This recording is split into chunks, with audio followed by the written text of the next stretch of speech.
নমস্কাৰ। মুখ্যমন্ত্ৰী হিমন্ত বিশ্ব শৰ্মা ডাঙৰীয়াই তেওঁৰ টুইটাৰ হেণ্ডেলত আজি অসমৰ বিভিন্ন চৰকাৰী বিভাগত নিযুক্তি সম্পৰ্কে এটা গুৰুত্বপূৰ্ণ টুইট প্ৰকাশ কৰিছে।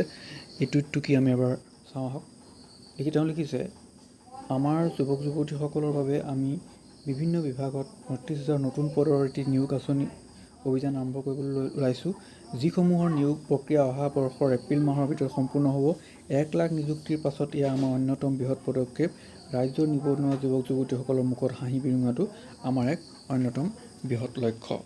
তেওঁ আৰু লিখিছে, ৰাজ্যত নিয়োগ তেওঁ আৰু উল্লেখ কৰিছে, ইয়াতে বিভিন্ন ধৰণৰ পদৰ বিষয়ে উল্লেখ কৰিছে, কিমান পষ্টৰ সংখ্যা সকলো উল্লেখ কৰিছে। তেওঁ লিখিছে, বিভিন্ন সেৱাৰ বাবে আহিবলগীয়া নিয়োগ অভিযান। অসম আৰক্ষী পদ তেওঁ উল্লেখ কৰিছে কিমান পষ্ট আছে, ৬,৪০০টা অসম আৰক্ষী পদ। শাৰীৰিক পৰীক্ষা ৩ অক্টোবৰ ২০২৪ পৰা। ADRE তৃতীয় বৰ্গৰ পদ ৭,৫০০তকৈ অধিক ১৫, ২২ আৰু ২৯ ছেপ্টেম্বৰত। ADRE চতুৰ্থ বৰ্গৰ পদ ৪,৫০০ পদ ২০ আৰু ২৭ অক্টোবৰত অনুষ্ঠিত হ'ব।